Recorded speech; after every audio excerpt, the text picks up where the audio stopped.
Alrighty, ladies and gentlemen, welcome to this show. We are live here. We are on YouTube. You can see I am frazzled. I have just finished watching the WAL 505, and it's been a very interesting card to say the least. A lot of talking points to come out of this one.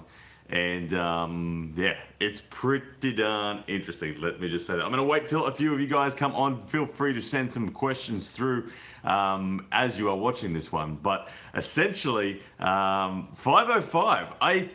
For me, look, straight away, I don't know if you got to see it on a good coverage. If you're in North America, you probably got a good coverage on the BR Live. I was down here in Australia trying to watch on fanseat.com, and it was a nightmare on fanseat.com. It didn't work at all. Fanseat.com was absolutely not there, and as a result, I watched it in bits and pieces via Twitch on a few different live streams. But anyway, to the point, the matches. Okay, it started with Danny Tesh and Quinlan Mendez. Now, as you guys know, I had been very vocal about the talents of Danny Tesh. I'd been very vocal about the strength of the man, and I said that he was going to win 3-0. Now, he did deliver. He delivered 3-0. Now, it was a little bit of an uneventful 3-0 in the sense that it wasn't the war that we had hoped for. Danny even said himself post-match in his interview that he was a little disappointed that it didn't get a more worthy match. Now, I think what was the real problem in the match was round one looked fine. Quinlan Mendez got called as an elbow foul and he stopped mid-match, and Danny just naturally finished him with Quinlan stopped. Quinlan believed that Danny was on a running foul, but referees hadn't called a running foul on Danny. It was called on Quinlan, and as a result, 1-0. So the first one, 1-0, was pretty cheap. I wouldn't really call that a legitimate pin on for Danny in that circumstance. But round two is where the true appearance of Danny Tesh really came out. Round two was quintessential Danny Tesh. That is what he is known for. That man has so much inside power. That match went to the straps. That match stopped. Quinlan, it went deep into a hook, and Danny, as soon as he decided to drive, he just belted Quinlan Mendez to the pad with absolute ease. So round two was the perfect example of what I have known of Danny Tesh for such a long time, and I couldn't be prouder of the man. He did an amazing job. I knew it was going to be the case, and he got it done. Round three, another little bit of a controversial round when it came to Danny Tesh and Quinlan Mendez.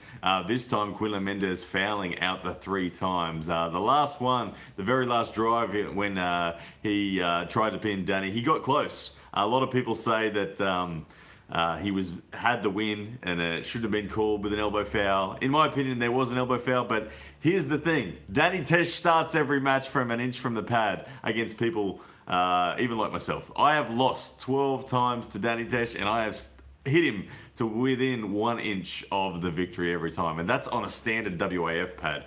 On the WAL pad with that extra 1.5 inch drag at the back, it's even easier to get Danny down. So based on that, I think Quinlan, you did all right. You did okay. You did a lot like I do on a standard 7x7 pad.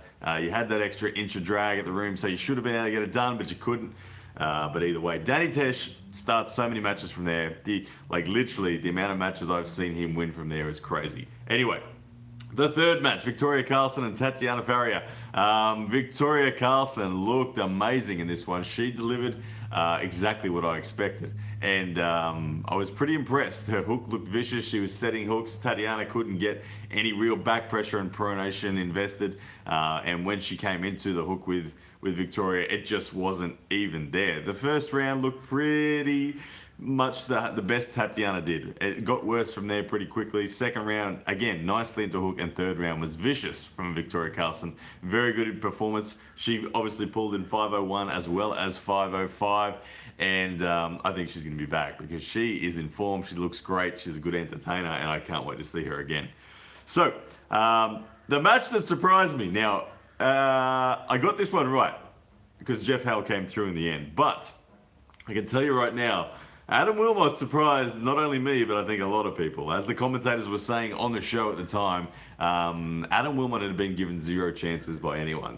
But look, credit to the man. He showed up and he took hand control rounds 1 and 2. Round 3 was a bit of a controversy. He almost got awarded the win. Okay, Frank Bean, the down ref, awarded a win, and Bart went and reviewed it. And thankfully, I think the right call was made in that review.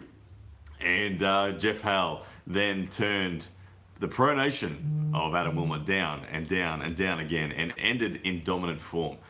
So very, very interesting stuff there from Adam Wilmot. He's, like I said, credit to the man. He surprised me, surprised no doubt Jordan Davis. He surprised everyone who put a prediction show in. So when that man decides to peak for an event, he knows how to peak. Let's leave it at that. But Jeff Hale, well done on a difficult win to dig that one out. Okay, after we had Jeff Hale and Adam Wilmot, very interesting match. I don't know how to take this match. Hermes Gasparini, Matt Mask. I picked Matt Mask to win, mostly because of just that extra size. When you stand in a room with Matt Mask, he's a giant. I knew Hermes Gasparini was a big Hermes Gasparini, but I know that Hermes Gasparini is a legitimate world-class hand elite. In the WAF setting, Hermes Gasparini is a beast. And I probably would have had Hermes the favourite if this was over in Europe. But it was in Oklahoma, it was in Tulsa, and so Matt Mask in my head was the favourite. Now, round one, Hermes Gasparini, they fire up. First of all, outside of the straps, big slip. Matt Mask does his big high energy, hits the table, and Hermes Gasparini roars straight back at him. Okay, that was good. I knew this one was going to have fireworks and it was going to be fantastic. What was interesting was once we were in the straps, and I guess this is kind of typical of top rollers, it came down to who had the better setup in the strap. It came down to who had the better execution in manipulating the strap, because every match we saw hand control go very significantly one way. Round one, Hermes Gasparini belted Matt Mask. He got the strap, he got the start, and he just went straight through. Matt Mask straight away called it like as though he didn't even fight. And round two, he kind of returned serve with a very similar result. So it crumbled.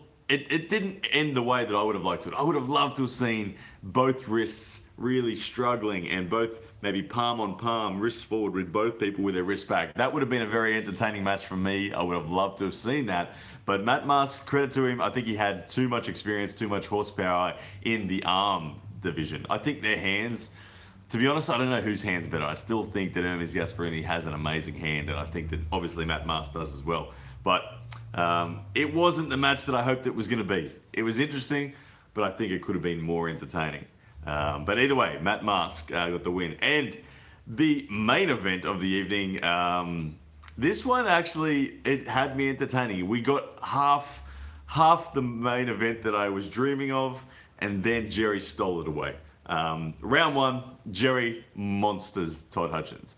I think Todd Hutchins tested out that inside power, and Jerry's commitment to the shoulder roll was just too much. Too much for Todd Hutchins. Keep in mind the weight difference for these guys. Todd Hutchins, 235 pounds. Jerry Carteret, I think 325 pounds or something like that. So there's about 100 pounds difference between these two guys. So it was a big ask, but despite round one going very, very dominantly to Jerry Carteret, round two we saw something very, very special from Todd Hutchins, and it gave us hope that we were going to see another 8-minute red line war.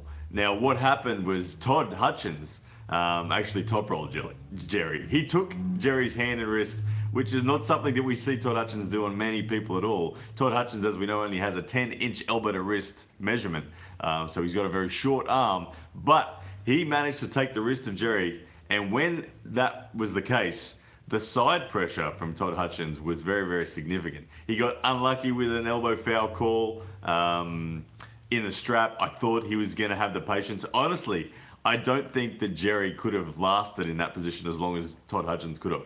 I know that Jerry outlasted Michael Todd when he was in a similar position, but I honestly don't think that Jerry, in that open hand, stretched out position, was going to have the endurance to hang with Todd Hutchins from that position. Right then at that moment, I'll tell you right now, I thought Todd Hutchins was going to go on and win it. I thought if he's taken the hand of Jerry, he is going to win. But credit to Jerry Carteret, he made some adjustments on a technical standpoint, and he expected the attempted top roll from Todd Hutchins, and he closed that door pretty dominantly.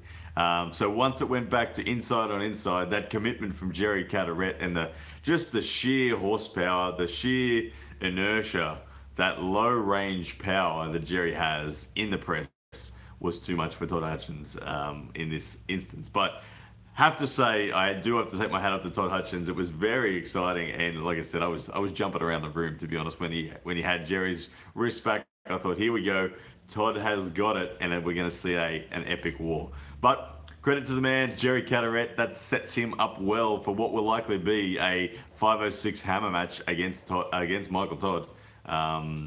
Which of course Jerry Cadorette won last year, so it's going to be very interesting to see that one play out. Probably nothing short of a war. Hard to pick a winner. I have to say Michael Todd's in good form, so it's probably going to edge towards him, even though Jerry got it last year. So that is pretty much the wrap up of 505. My match of the day, match of the day has to go to Adam Wilmot and Jeff Hale. Definitely Adam Wilmot, big show there, and impressed me. But of course, the big shout out to Danny Tesh. I told you guys, I told you he's a beast. And for everyone who says Quinlan Mendez just fouled out and we didn't see a pin, go and watch round 2 one more time, because Danny Tesh is a monster. And honestly, I think Danny Tesh has the goods to go all the way. If I was RVJ, one man I would be very worried about would be Danny Tesh. Personally, I'd love to see Danny Tesh v Paul Lynn next. That'd be my pick for Danny. I think that'd be a red hot match. Both those guys are amazing. But I tell you, when matches stop with Danny, he doesn't lose. He doesn't lose. And make sure you guys check out Joel Hudick's Facebook from here, because Joel Hudick and I had a bet on this match. Joel messaged me this morning. He wanted to have a bet. I said, let's do it. And the bet was the loser had to sing a 1-minute song about how they were wrong. So make sure you check into Joel Hudick's Facebook page in the next sort of 24 hours, and that song will be up. But ladies and gents, thank you so much for tuning in. It really does mean the world to me. There's so much going on. I am looking forward to seeing the 506 card. I don't believe I will be on it, unfortunately. I want to pull Justin Bishop. I'm so hungry for Justin Bishop, but I think that he's in the running, as we know, to potentially have a hammer match. And if he is called up for the hammer match, I am all behind him, because I'd love him to take that hammer off RVJ, so I can then take it off him next year. All right, guys, thank you so much for tuning in. We're going to be doing heaps more stuff coming up. We got lots of vlogs coming. That side pressure training is continuing, and Juji Mufu is coming to Australia in late August. I'm going to be doing a tour with Juji Mufu and Tom Boyden. We're going to be doing some seminars. We're going to learn everything from tricking, gymnastics, bodybuilding, grip strength, arm wrestling, and I'm going to be the arm wrestling coach as part of that tour. So if you are in Sydney or Brisbane, make sure you check that out. It's at trainfun.com. All right, guys, take care, and I'll see you next time.